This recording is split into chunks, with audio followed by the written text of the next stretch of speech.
प्रभु श्रीराम ने अपनी अंगूठी देकर हनुमान जी को लंका भेजा था और कहा था कि श्री सीता से कहना कि तुम्हारे राम तुम्हें जल्द ही लेने आएंगे। हनुमान जी को जब लंका जाना था तब जामवंत जी ने उन्हें उनकी शक्तियों से परिचित कराया और वे फिर वायु मार्ग से लंका के लिए निकले।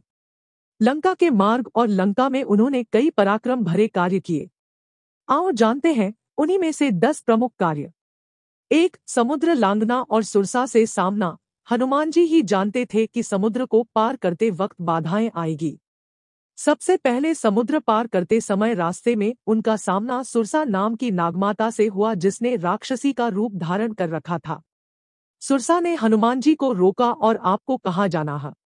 समझाने पर जब वह नहीं मानी तब हनुमान ने कहा कि अच्छा ठीक है, मुझे खा लो। जैसे ही सुरसा उन्हें निगलने के लिए मुंह फैलाने लगी, हनुमान जी भी अपने शरीर को बढ़ाने लगे। जैसे जैसे सुरसा अपना मुंह बढ़ाती जाती वैसे वैसे हनुमान जी भी शरीर बढ़ाते जाते।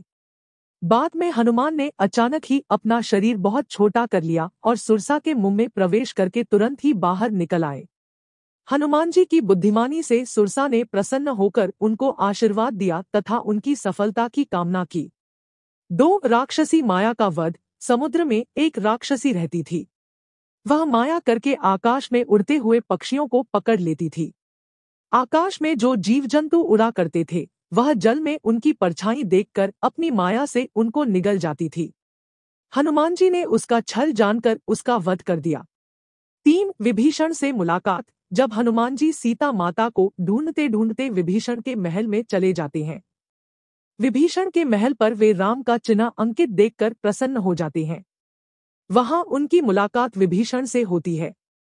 विभीषण उनसे उनका परिचय पूछते हैं और वे खुद को रघुनाथ का भक्त बताते हैं। हनुमान और विभीषण का लंबा संवाद होता है और हनुमान जी जान जाते हैं कि यह काम का व्यक्ति है।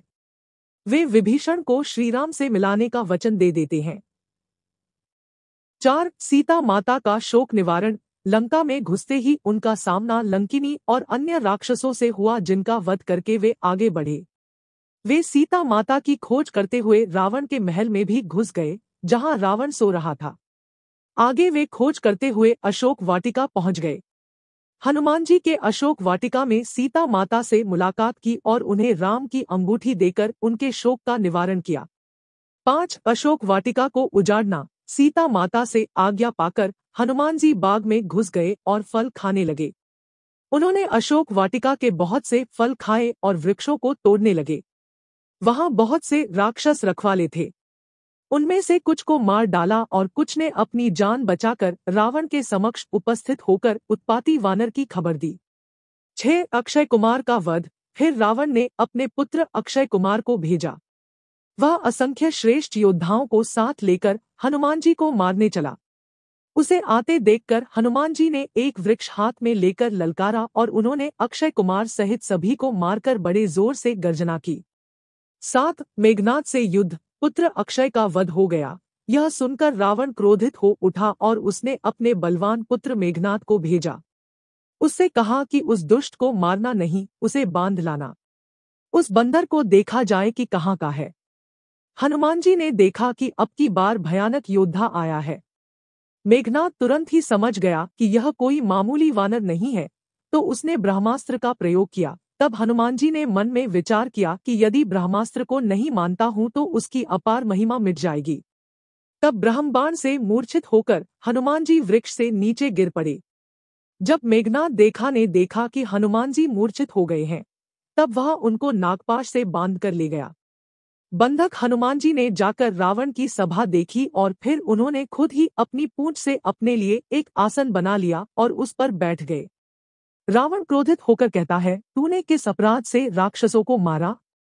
क्या तुझे मेरी शक्ति और महिमा के बारे में पता नहीं है? तब हनुमान जी राम की महिमा का वर्णन करते हैं और उसे अपनी गलती मानकर राम की शरण में जाने की शिक्षा देते हैं। 8. लंकादहन। राम की महिमा सुनकर रावण क्रोधित होकर कहता है कि जिस पूंछ के बल पर यह बैठा है उसकी इस पूंछ में आग लगा दी जाए। जब बिना पूंछ का यह बंदर अपने प्रभु के पास जाएगा तो प्रभु भी यहाँ आने की हिम्मत नहीं करेगा। पूंछ को जलते हुए देखकर हनुमान जी तुरंत ही बहुत छोटे रूप में हो गए। बंधन से निकलकर वे सोने की अटारियों पर जा चढ़े। फिर उन्होंने अपना विशालकाय रूप धारण किया और अट्टहास करते हुए रावण के महल को जलाने लगे। उनको देखकर लंकावासी भयभीत हो गए। देखते ही देखते लंका जलने लगी और लंकावासी भयाक्रांत हो गए। हनुमान जी ने एक ही क्षण में सारा नगर जला डाला। एक विभीषण का घर नहीं जलाया। सारी लंका जलाने के बाद वे समुद्र में कूद पड़े और पुनः लौट आए। 9 राम को सीता की खबर देना।